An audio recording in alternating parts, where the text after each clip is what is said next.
யாத்திரை.com யாத்திரிகர்களுக்கு அன்பு வணக்கம். சார்தாம் யாத்ரா எனும் 4 புனித தல யாத்திரை சிறப்பு ஹெலிகாப்டர் பயண திட்டம் மொத்தம் 6 நாட்களை கொண்டது. பயண நாள் 1 காலையில் சென்னையில் இருந்து விமானம் மூலம் புறப்பட்டு டெல்லி வழியாக டேராடூன் நகரினை சென்றடைகிறோம்.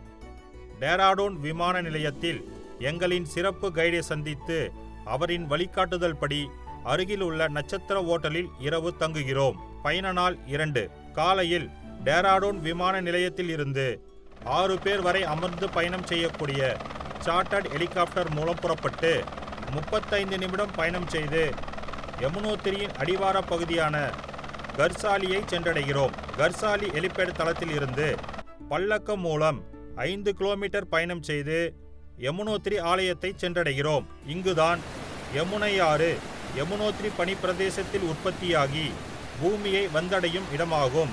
இங்கு இயற்கையால் அர்ப்பணிக்கப்பட்டுள்ள சுடுதண்ணீர் ஊற்றுக்களிலிருந்து வரும் நீரால் நிரப்பப்பட்டுள்ள சூரிய குலத்தில் ஆண்களும் சந்திர குலத்தில் பெண்களும் புனித நீராடி பின் அங்குள்ள ஆலயத்தில் யமுனோத்ரி மற்றும் கங்கோத்ரி தேவி ஆகியோரை தரிசனம் செய்து யமுனை ஆற்றில் வரும் குளிர்ந்த நீரை புனித தீர்த்தமாக எடுத்துக்கொண்டு மீண்டும் பல்லக்கு மூலமாக 5 கிலோமீட்டர் பயணம் செய்து ஜானகி செட்டியை வந்தடைகிறோம். அன்று இரவு ஜானகி செட்டியில் இரவு தங்குகிறோம். பயண நாள் 3 காலையில் கர்சாலி ஹெலிபேட் தளத்தில் இருந்து ஹெலிகாப்டர் மூலம் புறப்பட்டு 30 நிமிடம் பயணம் செய்து அர்சில் கிராமத்தை சென்றடைகிறோம். அர்சில் கிராமத்தில் இருந்து இனோவா கார் மூலம் புறப்பட்டு 23 கிலோமீட்டர் பயணம் செய்து கங்கோத்ரி ஆலயத்தை சென்றடைகிறோம். நேபாளத்தின் ஜெனரலாக இருந்த அமர்சிங் தாப்பாவால் கட்டப்பட்ட கங்கோத்ரி ஆலயத்தினை தரிசனம் செய்கிறோம். பின்னர் கங்கோத்ரியில் கங்கை எனும் பகீரதி ஆற்றில் வரும் குளிர்ந்த நீரை புனித தீர்த்தமாக எடுத்துக்கொண்டு பின்னர் கங்கோத்ரியில் இருந்து 23 கிலோமீட்டர் பயணம் செய்து அர்சில் கிராமத்தில் உள்ள விடுதியில் இரவு தங்குகிறோம். பயண நாள் 4 காலையில் அர்சில் ஹெலிபேட் தளத்தில் இருந்து ஹெலிகாப்டர் மூலம் புறப்பட்டு 40 நிமிடம் பயணம் செய்து செர்சி ஹெலிகாப்டர் தளத்தை சென்றடைகிறோம். செர்சி ஹெலிகாப்டர் தளத்தில் இருந்து மற்றொரு ஹெலிகாப்டர் மூலம் புறப்பட்டு 12 நிமிடம் பயணம் செய்து கேதார்நாத் மலையின் மீது சென்றடைகிறோம். 12,000 அடி உயரத்தில் 12 ஜோதிர்லிங்கங்களில் ஒன்றாகிய கேதார்நாத் சிவபெருமானை நமது கைகளால் தொட்டு தரிசனம் செய்து நாம் கொண்டு சென்றுள்ள நெய் மற்றும் வில்வ இலைகளால் பூஜை செய்து ஆசை தீர வழிபடுகிறோம்.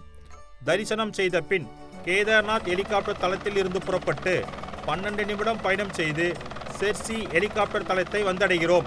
அன்று இரவு செர்சியில் உள்ள ரிசார்ட்டில் இரவு தங்குகிறோம். பயண நாள் 5 காலையில் செர்சி ஹெலிபேட் தளத்தில் இருந்து ஹெலிகாப்டர் மூலம் புறப்பட்டு 35 நிமிடம் பயணம் செய்து பத்ரிநாத் ஹெலிகாப்டர் தளத்தை சென்றடைகிறோம். பஞ்ச பத்ரிகளில் ஒன்றாகிய மிகவும் பிரசித்தி பெற்ற விஷால் பத்ரி என்று அழைக்கப்படும் 108 திவ்ய தேசங்களில் 104வது திவ்ய தேசமாக விளங்கும் பூலோக வைகுந்தம் என்று அழைக்கப்படுகின்ற பத்ரிநாத் ஆலயத்தில் சால கிராம கல்லில் சுயம்பு வடிவமாக உள்ள எம்பெருமானை சிறப்பு தரிசனம் மற்றும் பலமுறை தரிசனம் செய்கிறோம். பின்னர் முன்னோர்களுக்கு இங்குள்ள பிரம்ம கபாலத்தில் திதி அல்லது பிண்டம் கொடுத்து நமது கடமையை செய்கிறோம்.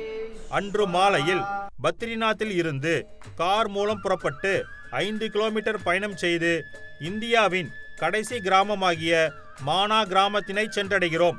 மானா கிராமத்தில் மகாபாரதம் எழுதப்பட்ட இடமான கணபதி குகை மற்றும் வியாசர் குகைகளை கண்டு பின்னர் இங்குள்ள சரஸ்வதி ஆலயம், சரஸ்வதி நதி மற்றும் பீமன் பாலம் ஆகியவற்றினை தரிசனம் செய்கிறோம். மானா கிராமத்தில் இருந்து பத்ரிநாத் வரும் வழியில் உள்ள நாகராஜாவின் கண்களையும் தரிசனம் செய்கிறோம். அன்றிரவு புண்ணிய பூமியாகிய பத்ரிநாத்தில் இரவு தங்குகிறோம். பயண நாள் 6 காலை 6 மணி அளவில் பத்ரிநாத்தில் உள்ள நீலகந்தா மலை சூரிய கதிர்கள் பட்டு பொன்னிறமாக ஜொலிக்கும் கண் கொள்ளா காட்சியை கண்டுகளிக்கிறோம்.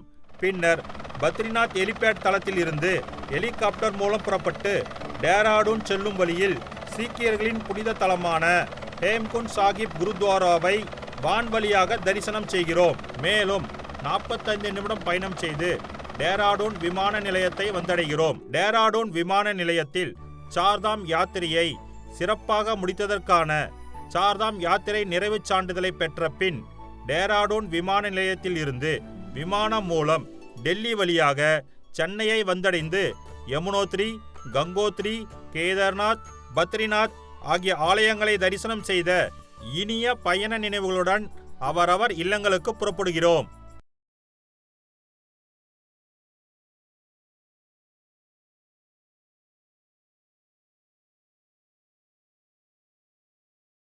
உங்களின் ஆன்மீக பயணங்களுக்கு எங்களுடன் இணைந்திருங்கள். யாத்திரை.com